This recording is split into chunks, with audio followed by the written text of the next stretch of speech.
afternoon, good morning, good evening sa ating lahat. Ngayong araw na ito, magluluto tayo ng munggo. Ginisang munggo na ito ay aking recipe. Pero, samahan niyo ako. Papakita ko lang yung recipe kung ano. Ito ay kinat ko na. Meron tayong bacon, onion, garlic, tomato, tinanggal yung mga buto, in-slice ko na rin. Meron ditong, ito ay Knorr cube chicken. May potato, may carrots, may chicken. Niluto ko na rin yan, spread ko na rin. And then, malunggay.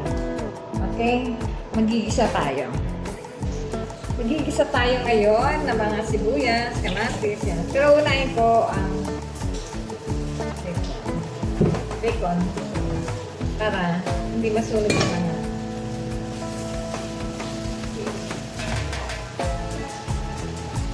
Ang lakas ko ng ulan sa labas.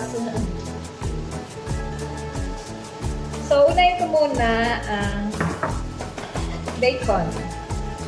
Bacon. Unahin niyo muna.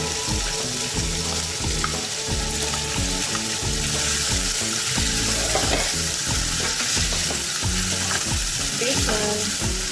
Ito ang aking version. Naggisa muna ng bacon. Yan. Ito sa bacon medyo hindi naman masyadong pasado at hindi naman sunod.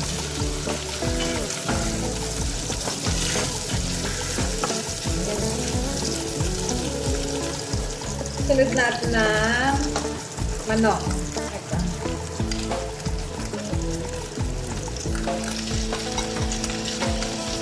Inano ko natin. Bacon, manok.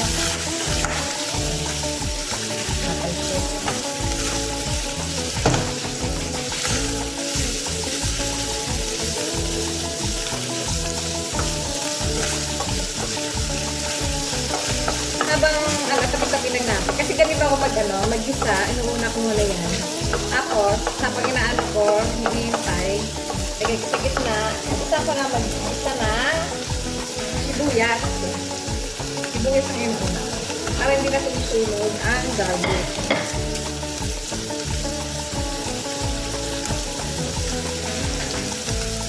Hindi ko tilang mantika kasi yung bacon, may mantikang lalabas dyan.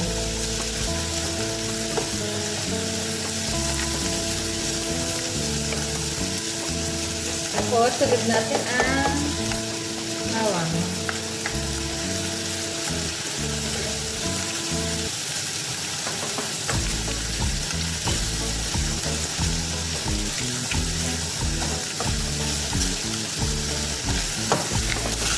Ganyan lang siya.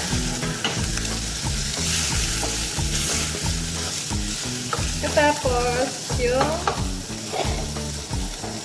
tomato. Tomato.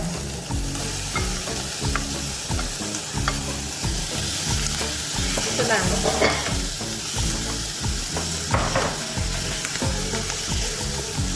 Ganyan lang. May sabat lang.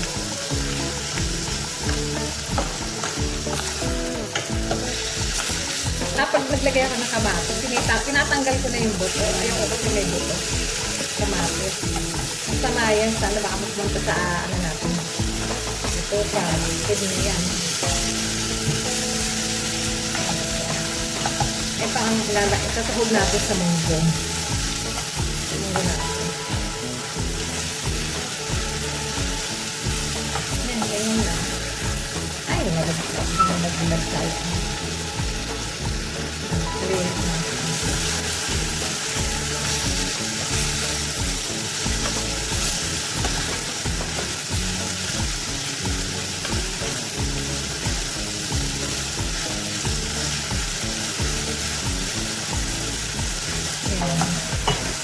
Habang malakas ang ulan sa labas, isa tayo dito. At the same time, umiinom ako ng kape kasi it's already 4 p.m.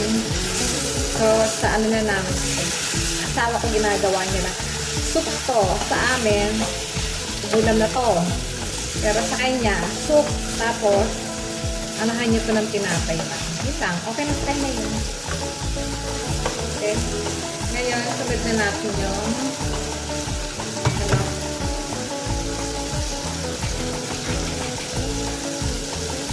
sunod natin yung carrot.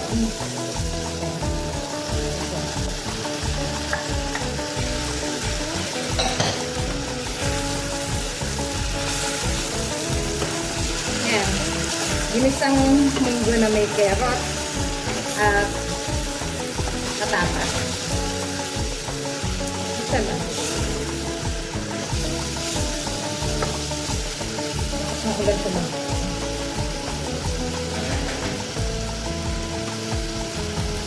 Palakas ng ulan. Tapos, tatal.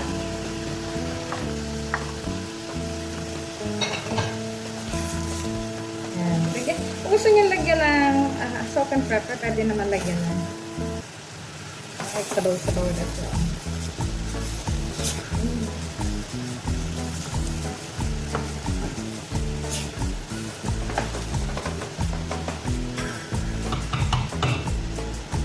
Lagyan natin ng salt and pepper.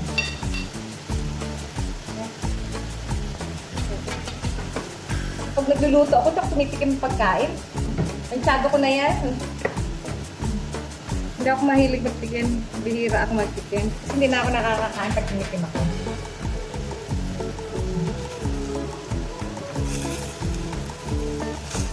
Meron na pala akong pinakuluang munggo.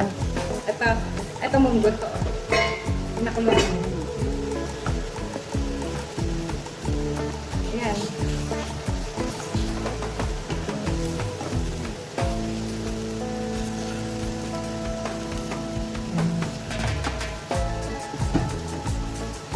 Parang mapupila. Okay. Isa-isa. Bacon. Okay. Bigyan pa natin. Kaya asin ang nilalagay ko. Ayaw kasi ng asawa ko ng patis. Pero ako, masarap sana kung patis. Ayaw niya ng patis.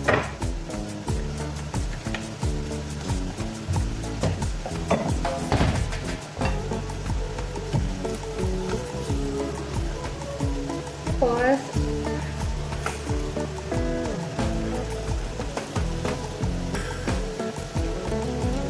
katapos nito, ako na siya papakuluan sa munggo.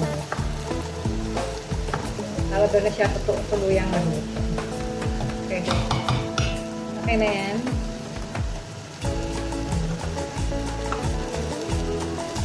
Tapos, manalang uli natin. Matabang siya.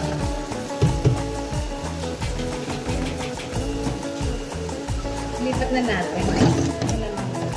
Ito munggo na to. Ito na yung munggo. Kanina, pinakuluan ko na ito.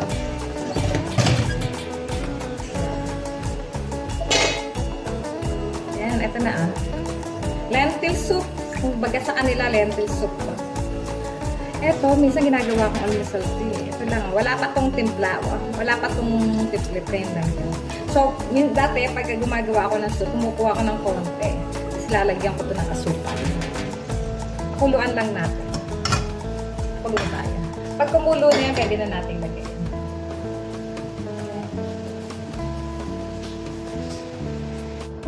Yan, kumukulo na yung munggo. Yan, durog na siya. Ngayon, pwede na natin ilagay. Kasi hinaan natin yung apoy.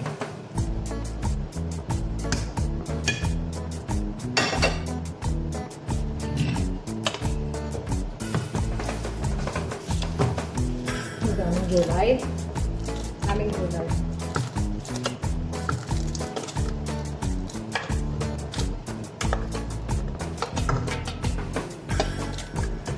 At, parang sustansya. Pero pala yung nakaharap siya. Ayan.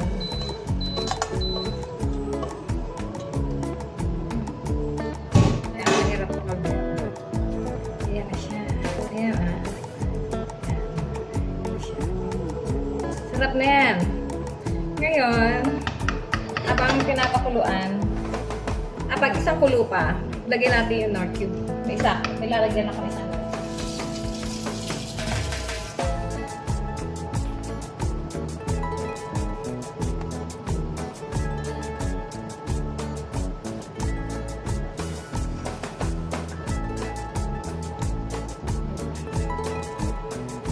Dahil kumukulo na, ilalagay natin yung Nor Cube. Chicken Nor Cube. Para magkaroon ng lasa. Dagdagan natin ng salt. Mukhang matabang kasi hindi ko naman siya nilagyan. Tapos, dagdagan natin ng paminta. Para masarap. Yan, paminta to. Paminta to.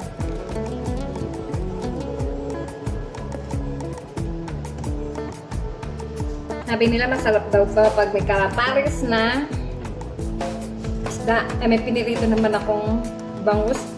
Tira namin kagabi pa yun. Yun na lang ang aking... pero yung asawa ko, eto lang. Yan lang ang kakainin niya.